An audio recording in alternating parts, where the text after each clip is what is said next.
Good afternoon.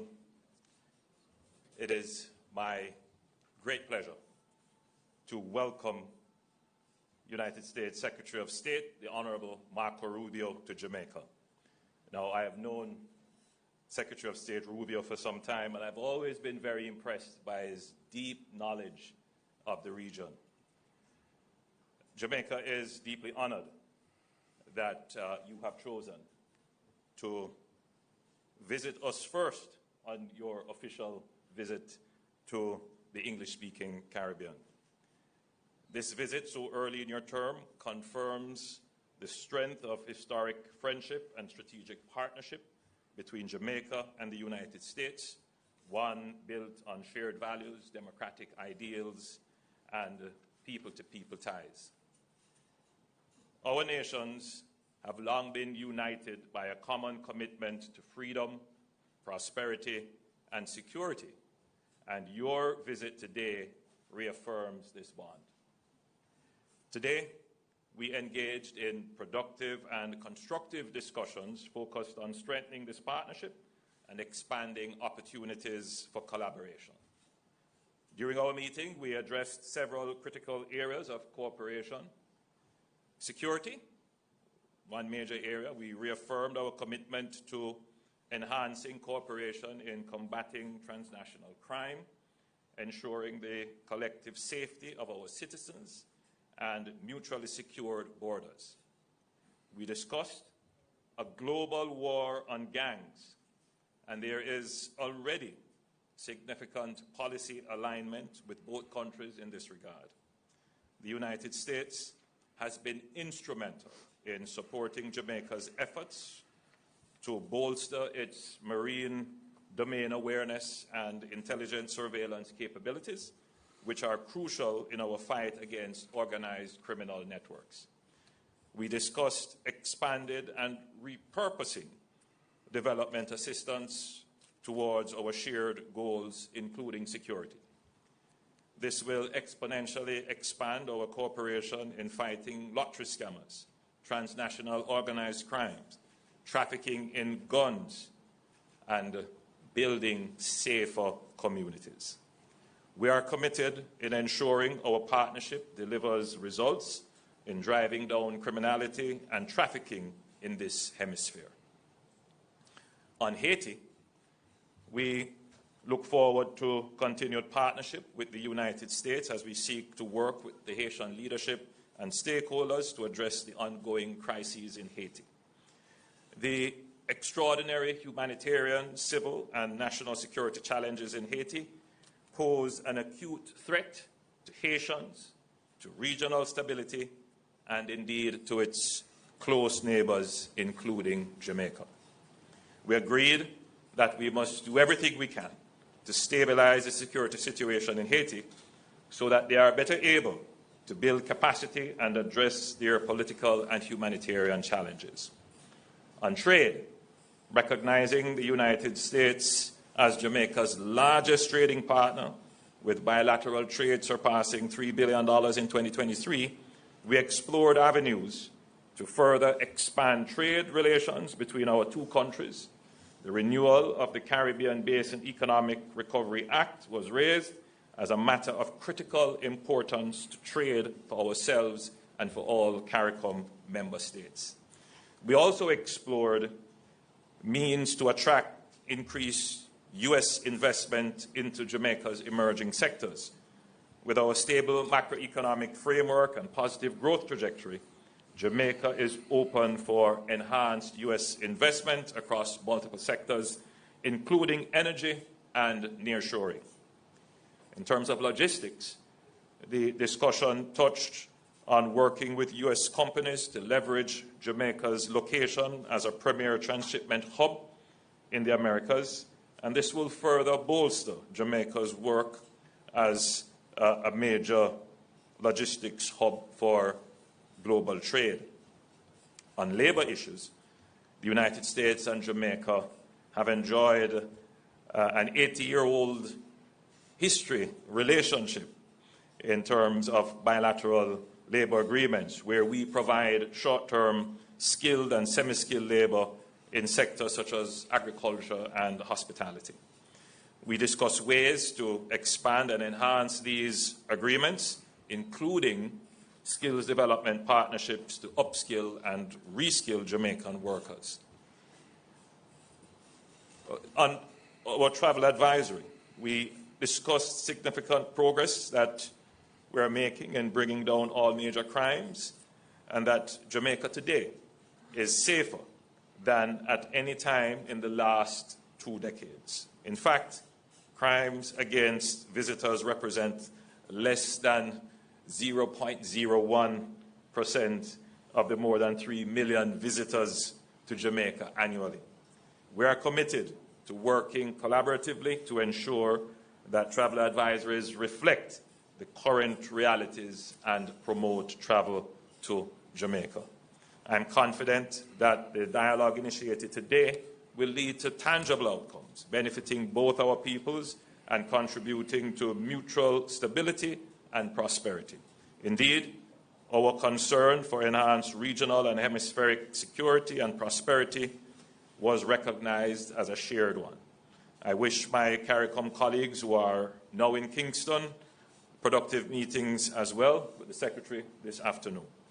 Jamaica remains committed to fostering a partnership with the United States, one grounded in mutual respect, shared values, and a collective ambition for stronger and a more resilient future. I extend my sincere gratitude to Secretary Rubio and his delegation for their visit and for the productive and forward-looking discussions we have had.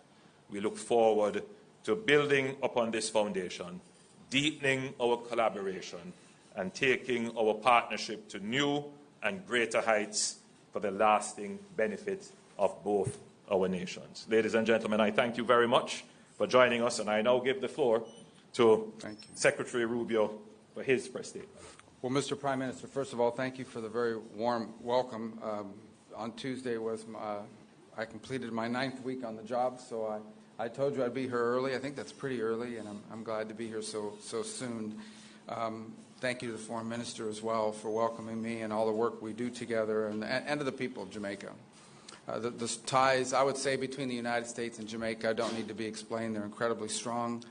And in particular, my home state of Florida. We were commenting close, 800,000 to 1 million Jamaican expatriates who call the United States home. And I asked, was it just in Florida? Because it's a very vibrant community that's contributed so much to the place that I've called home for so long. And so we have a shared history that's tied together by people. I also would say that some substantial percentage of Americans have traveled here at some point in their lives. And that also binds countries together. Nothing binds countries and cultures more closely together than people. And we certainly have that in common. And we want to continue to make sure that we build on that. We did touch on a couple of topics. The first is trade. The world has been closely followed. The President is in the midst of realigning American global trade policy, primarily to reset global trade in a way that's fair to the U.S. after 20 or 30 years of what we believe is unfairness, not when it comes to Jamaica, but broader. And from that will come real opportunities to create new alignments and new trade arrangements and new trade opportunities. And I believe Jamaica is one of those places that together we both stand to benefit. In particular, we discussed supply chains. And we ask ourselves, why, if so many of these products are destined for the North American market, why are so many of the productive capacities located halfway around the world? And there's a lot of different reasons why that's happened. But it makes all the sense in the world to see more productive capacity, more manufacturing, more industry relocated into our hemisphere. We certainly have the labor and the population and the desire to do so in our hemisphere. It's closer to the end markets. And so we want to pursue opportunities to make that possible. And clearly, I think Jamaica is one of those places that could benefit. And the Prime Minister has that vision for the country and the creation of not just jobs, but jobs that pay even better than the jobs that maybe some could find now. So it's an opportunity I think would be mutually beneficial. And we're going to actively seek and look for ways to make that possible. I also think there's extraordinary opportunities for investment. And we talked about it, whether it's particularly in energy. The United States is going to be producing a lot of liquefied natural gas, which is a very clean fuel that we have in abundance and that we seek to export. And it's also critical, by the way. You cannot have manufacturing without reliable, and affordable energy. And so it's one of those things that I think potentially we could continue to partner along with other things, whether it's mining opportunities off the seabed. In essence, to utilize all of the resources of the country in a responsible way that protects your environment, that protects your natural beauty, but at the same time is generating income and opportunity of employment for the people. Ultimately, governments have two prime responsibilities: the safety and the prosperity of their people. And your Prime Minister and his government is very focused on those two priorities. We did talk about tourism because obviously it's a significant part of your economy, and we pledged we were going to go back and reevaluate the travel advisories as they currently stand to ensure that they do reflect the reality of the new numbers and what the numbers show, because you've made very impressive progress in your general numbers overall when it comes to the murder rate and so forth. But in particular, those travel advisories are designed to American travelers. And I think we need to analyze that and just ensure that the status we're currently in accurately reflects the status quo and takes into account the progress you've already made this year and made last year, year over year, which I think is one of the highest numbers in terms of reductions that we've seen of any country in the region. We have to talk about security, and I think that the Prime Minister has phrased it in a way that I think is very beneficial, and that is, he used the term global war on gangs. Maybe we'll find some other phraseology in the United States to describe it, but we're talking about the same problem. It's amazing, if you look across the region and really many parts of the world, how many of the threats we face in the world now that once came from an ideological terrorist organization or from a nation state are now coming from non-governmental criminal organizations, who in some cases are more powerful than the governments in some of these countries. And we've confronted this issue. It's a challenge in Mexico. It's a challenge on the border between Venezuela and Colombia. It is the challenge in Haiti. And it's been a challenge here. And it's a multifaceted challenge. They are transnational for a number of reasons.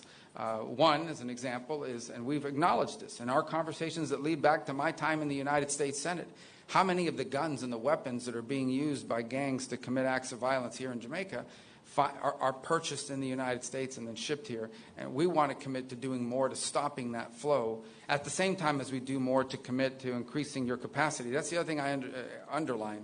What we're talking about here when we talk about American assistance is America helping Jamaica build its own capacity, its own ability to confront these challenges and solve these problems, because security is a baseline for everything. And to that end, we have some good things to announce today here. We've the Jolt Fusion Center that is starting up again, and that's been even further strengthened. That's going to help address lottery scamming.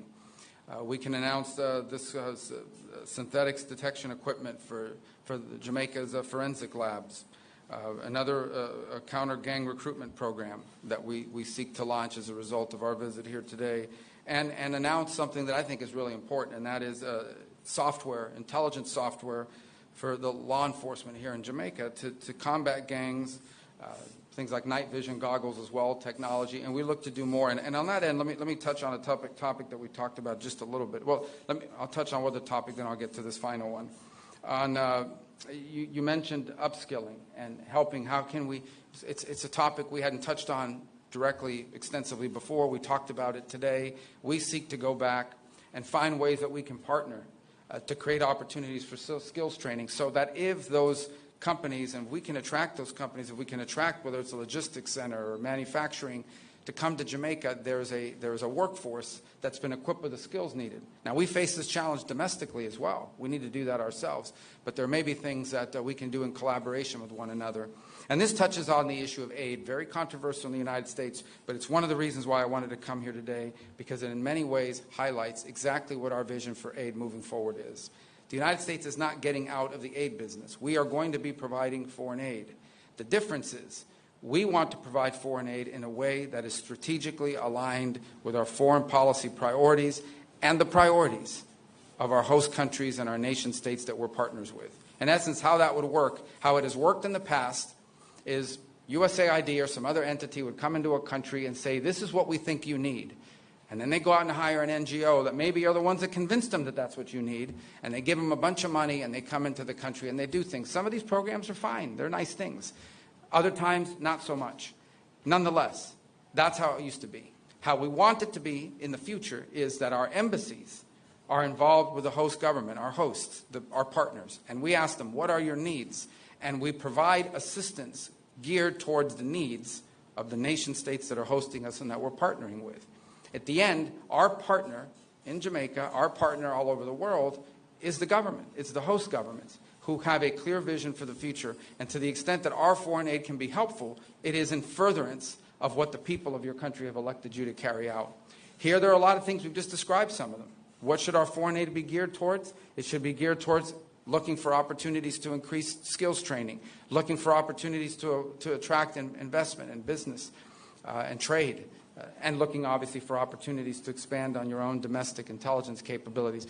We are going to have foreign aid that is aligned to our foreign policy, and our foreign policy is going to be aligned to our mutual shared interests with the partners that we have all over the world. And I can tell you, Jamaica is an incredible partner to the United States. It's very cooperative on a number of fronts, and we will continue to work together, and we're going to work closer than we've ever worked before, because we are now going to have U.S. programs for foreign aid that are going to be aligned with the vision that you've elected your leaders to carry out for your country, and that benefits us both.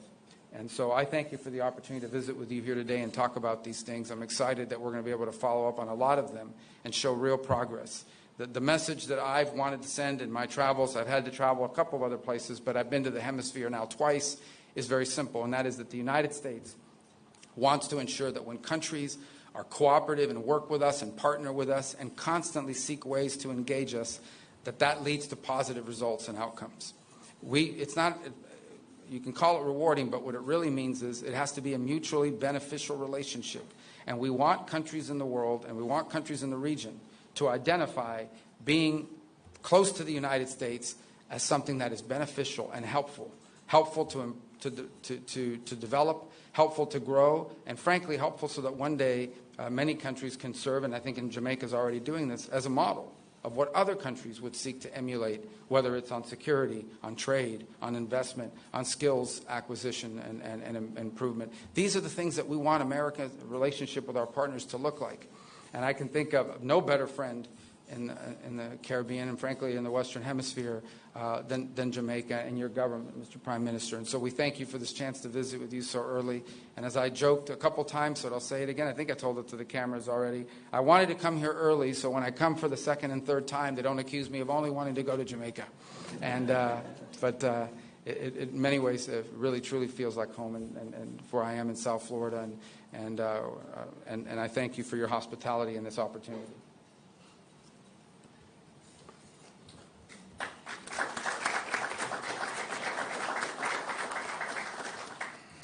Good afternoon, Prime Minister Holness and Secretary Rubio. Thank you both for your remarks just now. We have several members of the media from Jamaica and the United States in the room with us this afternoon, but we will only be taking 4 questions. And I ask that those who have been selected, that you please stand as you ask your question. And our first question is going to be from John Hudson of the Washington Post. Thank you very much. Mr. Secretary, Republican Congressman Don... He came with me. Don't say I don't take you to nice places. Thank you for the hospitality. Beautiful weather, beautiful country. Much appreciated. I'm sorry. Yeah. Mr. Secretary, Republican Congressman Don Bacon weighed in on the Signal chat breach, saying the White House is, quote, in denial that this was not classified or sensitive data. They should just own up to it and preserve credibility. Do you think that's true? Also, here in Jamaica, there are USAID employees at our embassy, like so many others around the world, on administrative leave, not carrying out the work of the American people. Do you worry that the DOGE effort won't ultimately end up benefiting U.S. taxpayers? And Prime Minister, violence and instability remains in Haiti. What would you like to see from the United States in terms of being a productive force? And a State Department envoy yesterday called the presence of Cuban doctors in Jamaica and elsewhere human trafficking. Do you agree with that? Thank you. Let me take the first. I've already addressed the aid one, but let me address it again. This is not about getting rid of aid. This is about restructuring how we're going to do aid.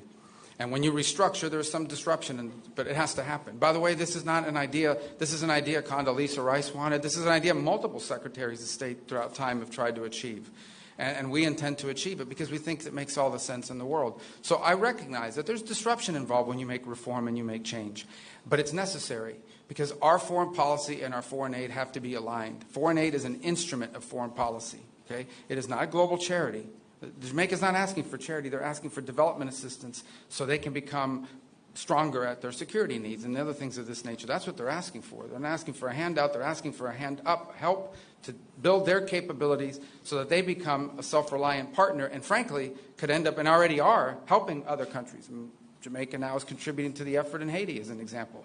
So these are the kinds of things we want to see in our foreign aid. So, look, our goal was not to disrupt anyone's life. Our goal was to restructure the way we deliver foreign aid so that it is aligned with our foreign policy and with what we're trying to carry out at our respective missions around the world. On the first question, let me just say on the signal thing. This thing was set up for purposes of coordinating how everyone was going to call. You know, when these things happen, I need to call foreign ministers, especially of our close allies. We need to notify members of Congress.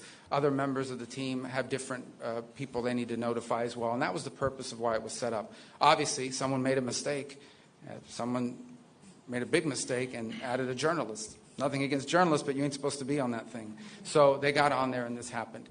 I've been, you know, so I can speak to myself or my presence on it. I think my role on it was just speaking for my role. I contributed to it twice. I identified my point of contact, which is my chief of staff. And then later on, I think 3 hours after the White House's official announcements had been made, I congratulated the members of the team. I've been assured by the Pentagon and everyone involved that none of the information that was on there, though not intended to be divulged, obviously that was a mistake and that shouldn't have happened, and the White House is looking at it, but that none of the information on there at any point threaten the operation or the lives of our servicemen. And in fact, it was a very successful operation, and it's an ongoing operation. But that was the intent behind it. And again, I think the Pentagon's made clear that nothing on there would have endangered the lives or the mission. And the mission's been very successful. Is it classified, the information? Well, the Pentagon says it was not. And not only did it say it was not, they make very clear that it didn't put in danger anyone's life or the mission. There was no intelligence information. And understand, when this story first broke, they were sort of alluding to were there war maps, were there this. There was no war plans on there. This was a sort of description of what we could inform our counterparts around the world when the time came to do so. Again, look, I think the White House is looking at this entire thing. How did that journalist get on there? Why was this the appropriate? And I think there'll be reforms and changes made, so this was not going to happen again. It can't. But I wanted everybody to understand why this thing was even set up in the first place, and also understand very clearly the mission was successful, and at no point was it endangered. And that's coming from the highest-ranking officials at the agency that was in charge of the actual operation, which is the Pentagon. In terms of Haiti, the United States has been an incredible partner, in fact, the lead partner, in ensuring that resources and organization is brought to the crisis in Haiti. In terms of what more could be done, I think we're at a phase in Haiti where there has to be a rapid expansion of the Haitian National Police, the HNP, in terms of the manpower and resources, because ultimately the HNP has to take on the gangs. The present holding situation that we have is not necessarily moving the situation forward as we would all like. So there would have to be a significant expansion in resources in support of the HNP to enable them to take on the gangs. In terms of Cuban doctors in Jamaica, let us be clear. The Cuban doctors in Jamaica have been incredibly helpful to us. Jamaica has a deficit in health personnel, primarily because many of our health personnel have migrated to other countries. We are, however, very careful not to exploit the Cuban doctors who are here. We ensure that they are treated within our labor laws and benefit like any other worker. So any characterization of the program by others certainly would not be applicable to Jamaica. We are ensuring that our program complies with all the international laws and standards to which we are a party to. All right, our next question will come from Tana Thomas from Nationwide News Network. Please stand. Secretary Rubio, my question is, or questions, in relation to the matter of the Cuba Medical Corporation program as well. So the medical mission has been a cornerstone of healthcare in Jamaica and the Caribbean for over 50 years, according to our foreign minister. How does the U.S. reconcile its stance on this program with the region's reliance on Cuban medical professionals, and what alternatives does it propose to ensure healthcare stability? Well, yeah, I think the first thing is to separate the medical from the labor issues that we are pointing to. Okay, this is not about doctors. Okay, this is not about the provision of medical assistance. We have no problem with medical assistance. We have no problem with doctors. We have a problem, and I'm not speaking about Jamaica. We've discussed this today about, following international labor standards and the like, but I'm just talking about this program in general, how it's operated around the world. And how it's operated around the world is that basically the doctors are not paid. In many other parts of the world, the doctors are not paid. You pay the Cuban government. The Cuban government decides how much of anything to give them. They take away their passports. They basically operate as forced labor in many places. Now, there are places that have better labor standards. Perhaps Jamaica is one of those, and that's fine. But I'm describing generally what the program has been. It has operated in that way in many parts of the world and placed these people in tremendous danger.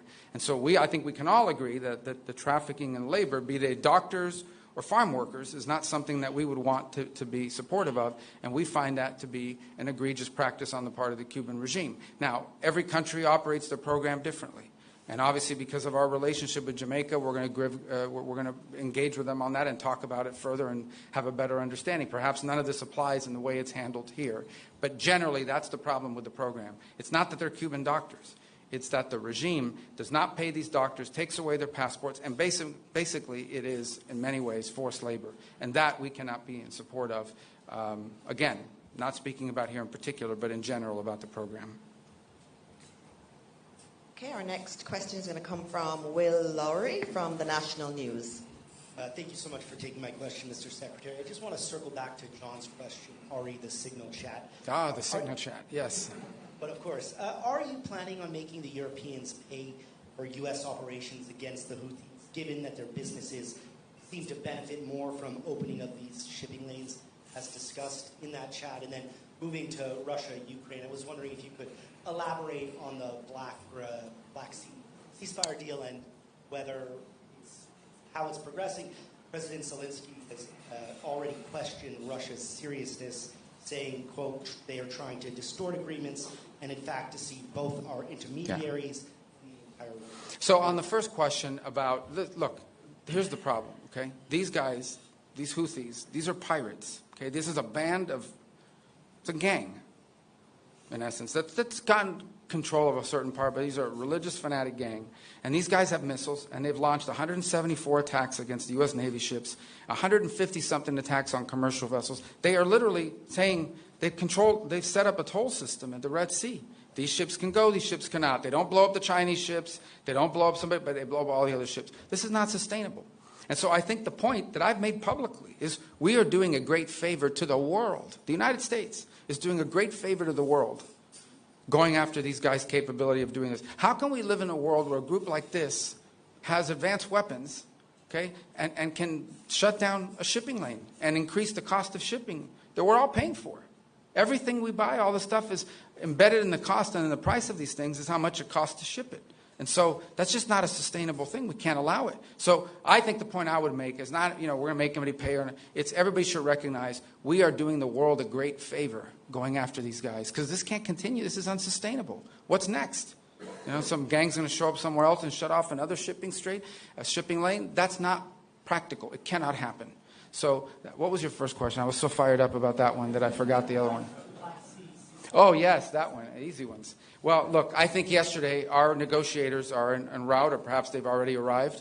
After spending, I think they met with the Ukrainians twice, the Russians once. What we have here is an agreement in principle on a Black Sea ceasefire. We got two things from that. The first is we have more detailed definition of what the energy ceasefire entails. And the second is the concept of a Black Sea ceasefire. Obviously, after our meeting, as part of their release, the Russians detailed a number of conditions that they want to see met. in order to do that. So we're going to evaluate that. Some of those conditions include sanctions that are not ours. They belong to the European Union. So we're going to be gathering and sort of, when our folks get back, sitting down, going through the proposals, getting their impressions of the conversations so we can more fully understand what the Russian position is or what their ask is in exchange. And then we'll present that to the president, who will ultimately make a decision about what the next step here. I think it's a good thing that we have both the Ukrainians and the Russians talking about ceasefires, be they energy or be they potentially in the Black Sea. But obviously, this is hard and difficult work. This is a protracted almost 3.5-year war now, or 3-year war.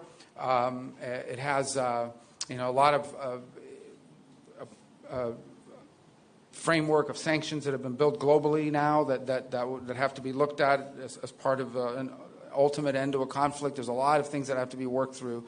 And I certainly think the only way you're going to make progress on these things is by engaging with both sides, understanding their asks, their demands, and seeing what's possible. So we're going to have a chance now to sort of sit down as a team and evaluate when they arrive in detail how the meetings went with the Ukrainians, how the meetings went with Russia, what are the Russians asking for, what are the Ukrainians asked for, compare all that, and then make a decision on that basis about what comes next in this process. In the end, the goal here is peace.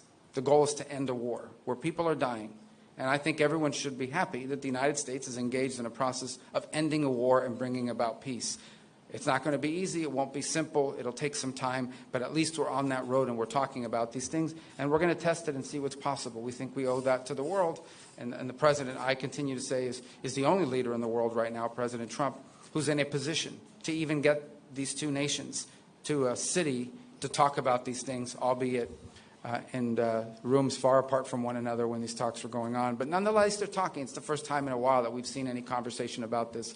But we have a lot of work yet to be done, and we'll know more after we get the readout from our teams. Okay, our last question will come from Andrea Chisholm from Television Jamaica. Thank you. Secretary Rubio, given changes to U.S. immigration policies, there are some Jamaicans who are afraid to travel back to Jamaica, even though they are legitimate green card holders. What assurances can you give to those individuals that they will have no difficulty returning to the United States? Well, yeah, well, green card or residency? I mean, permanent residence you're asking me about? Yes, okay. Yes. Okay. And secondly, what problems, if any, does America have with China's investment in Jamaica? Well, look, I mean, China's a rich and powerful country. Our problem is not investment. Okay. Our problem is predatory practices. That's what we're concerned about. What we have seen all over the world is that China comes in and says, here's a bunch of money for a project they never build. They bring their own workers to do the work. They don't hire the locals. They bring their own workers. And oftentimes it comes attached with a huge loan that can never be repaid, and now they hold it over your head forever. That's our concern. Our concern is unfair practices, too, where they come in, they're government-subsidized companies, underbid everybody because they're subsidized, but then they come back and charge you whatever they want because now they've got the contract. So these are the things that we remain very concerned about. Again, not specifically about Jamaica, but in general. And so that's what we'll continue to highlight. On the first point, I would say, let me talk about that. If you're a green card holder, you're not illegally in the United States. If you're a green card holder, you are legally in the United States. What the president has said, and I don't know how anybody can disagree with this, every country in the world has immigration laws. And immigration laws, if you don't enforce them, you don't have immigration laws. Over the last few years, we've had, 13, 14, 15 million people enter the United States unlawfully and irregularly. No country in the world can assume that. By the way, that's not unique to us, right? Even here in Jamaica, you've faced challenges of migration. And it's not that we don't sympathize with people that are leaving difficult circumstances. It's that no society can absorb mass migration from anywhere in the world. You just can't do it. And we're facing that challenge. That's not specific to Jamaica. I'm just speaking in general. And so the president is doing something that, frankly, hasn't been done in a long time. He's enforcing our immigration laws. And that's what we're doing. So if you're a green card holder, you're not illegally in the United States. I think the challenge is for those who are illegally in the United States, we have to have immigration laws. They have to be followed. I mean, I don't know why that's an unreasonable demand. And frankly, I mean, Jamaica is not a major source of illegal migration, to be frank. It's not even in the top 10 or top 20, for that matter, I don't think. But that said, we are enforcing our immigration laws. Because here's what happens if you don't. You'll get another 12 million people. And if tomorrow Jamaica announced anybody who wants to come can come in, you're going to get a lot of people too, and you know it's going to be very disruptive. So we need to have immigration laws, and we need to enforce them, and that's what we are. That's what the president is doing. That's what he promised voters he would do, and that's what we're going to continue to do. But if you're a green card holder, you're legally in the United States, unless, and I say this because a lot of these people come, unless you're some student visa holder who's a sympathizer of some terrorist organization and is running around in our streets like a lunatic, burning down buildings and attacking students at universities. If you're one of these lunatics that's going to put on a mask over your face and break into a student union center and harass students, and we wouldn't have let you in the first place. If you had told us that, if you told us, I'm going to America not just to study at your university, but to tear up your campus, we would have never let you in. And if you do that, once you come into the United States, we're going to kick you out. We're going to do that. And I don't care what terrorist organization is supporting, we're going to kick you out. If you're a gang member, we're going to kick you out. Okay? If you're one of these violent gang members that's coming to the United States, then we're going to kick you out. That we're going to do. There's no doubt about it. But the president's very committed to that. And but if you're a green card holder and you're not any of these things, you're going to be fine. Prime Minister Holness and Secretary Rubio, as we close today's press conference, we want to thank you for your engagement here today. We thank all of the members of the media and all of the other guests who are here, and we wish you safe travels and a happy rest of the day. Thank you.